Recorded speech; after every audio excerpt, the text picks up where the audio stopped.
1 वाटी, हे 2 वाटी आणि हे 3 वाटी असे मी धणे घेतलेले आहे। हे बघा मी 3 वाटी धणे घेतले आहे, त्याच वाटीने मी हे अर्ध वाटी सोप घेतली आहे आणि त्याच वाटीने हे अर्ध वाटी जिरं आहे, मिरे आहे, काळी मिरे आणि हे दालचिनी आहे।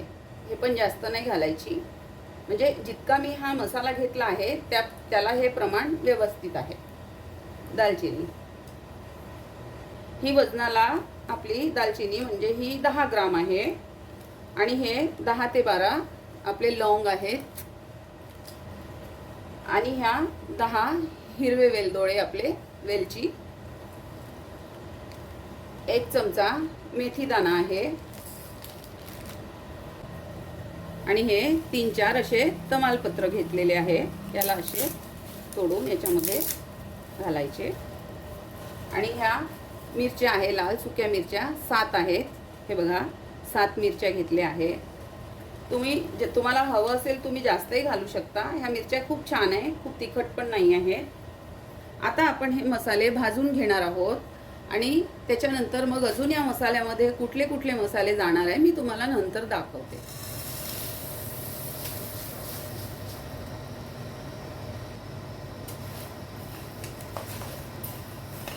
मसाले आपले हे करपायला नको, गॅस थोडी कमीच ठेवायची आणि हलकं यातलं फक्त मॉइश्चर निघायला पाहिजे, जळायला पण नको, नाहीतर मग आपला मसाला करपला की तो चांगला लागणार नाही। हे बघा आता मसाला आपला छान गरम झालेला। आता मी मिरच्या घालत आहे, कारण आधीच याच्यामध्ये जर मी मिरच्या परतल्या असत्या तर मग काय ते मिरच्यांचा एक ठेस असा सुटतो नाकामध्ये, म्हणून मी ह्यानंतर घातलेले आहे। आता याला पण छान असं परतून घेणार आहे। हा बघा आता आपला हा संपूर्ण मसाला 1 पाव असा झालेला आहे भाजून, संपूर्ण ह्या खडा मसाला। आता याच्यामध्ये मी हा आपला लसणचा पावडर आहे, गार्लिक पावडर मी घरी बनवलेला आहे, 1 चम्मच आणि हा 1.5 चम्मच असा घालून घेत आहे। ऑनियन पावडर आहे घरी बनवलेला, कांदा सुकवून मी वाटून घेतलेला आहे, 1 चम्मच आणि हा 1.5 चम्मच आणि ही सुंठ पावडर आहे, आपला अद्रकचा पावडर। हळद 1 ते 1.5 चम्मच हळद घातलेली, आमचूर पावडर 2 चम्मच घालती आहे आमचूर पावडर, साखर 1 ते 2 चम्मच आणि हे मीठ आहे 1 चमचा। आपला मसाला जास्त दिवस टिकला पाहिजे म्हणून, त्याला मॉइश्चर नको यायला म्हणून हा कॉर्नफ्लॉवर आहे, 1 ते 2 चम्मच कॉर्नफ्लॉवर। आता मी हे संपूर्ण मसाले मिक्सरमधून फिरवून घेणार आहे।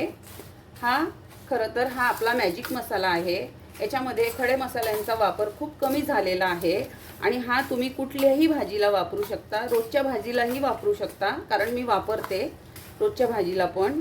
आणि खरं तर याच्यामध्ये खड्या मसाल्याचा कमी वापर आहे आणि हा मॅगी मसाला आहे, ज्याला आपण मॅजिक मसाला पण म्हणू शकतो। तुम्ही ग्रेव्हीच्या भाजीत घाला 1 चम्मच किंवा मोकळ्या भाजीमध्ये घाला, अप्रतिम चव येतो या मसाल्याला। मी आता हे मिक्सरमधून पूर्ण फिरवून मी तुम्हाला दाखवते। हे बघा मी 2 ते 3दा, कारण हे छोटं पोट आहे ना त्याच्यामध्ये चांगला बारीक होतो हा मसाला, 2-3दा याला वाटून घेतलेला आहे। हा बघा इतका झाला आपला हा मसाला। हा 3-4 महिने आरामात पुरतो आणि याला पाणी सुद्धा म्हणजे सुटणार नाही, कारण आपण याच्यामध्ये कॉर्नफ्लॉवर घातलेला आहे। कुठल्याही भाजीला वापरू शकता आणि याच्यामध्ये कुठलेही असे केमिकल आहे नाही। हे बघा हे जायफळ आहे, हे मी तुम्हाला दाखवणं विसरली, पण इतका तुकडा तरी नक्की इतक्या मसाल्यामध्ये घालायचा, खिसूनही घालू शकता किंवा याला थोडं तुकडे करून। हा जायफळ नक्की घाला, मी मगाशी विसरली होती, सॉरी। तर हा असा आहे आपला मसाला, केमिकल युक्त आहे हा, कुठलेही केमिकल याच्यामध्ये आहे नाही। असं नाही की मी आधी मॅगी मसाला खाल्ला नाही आहे बाहेरचा, मी खाल्लेला आहे, पण आता आपण घरी बनवू शकतो तेव्हा मग बाहेरचा केमिकलचा मसाला नाही खायचा। छोट्या मुलांना वगैरे मोठे छोटे सगळे खाऊ शकता आणि कुठल्याही भाजीला वापरू शकता. अप्रतिम सुगंध येते आहे या मसाल्याची. आणि बघा इतका झाला आहे आपला. जितकं मी घेतलं आहे प्रमाण, तुम्ही तितकं प्रमाण घेऊन केला इतका हा 4-5 महिने आरामात चालतो. आणि जर आपण डेली यूज जर याला करतोय या मसाल्याला, तरी 2-3 महिने तरी चालतंच, आपल्यावर आहे. तर कसा वाटला माझा व्हिडिओ मला नक्की कमेंट करून सांगा. लाईक करा, जास्तीत जास्त शेअर करा तुमच्या मित्रमंडळींना, तुमच्या नातेवाईकांना.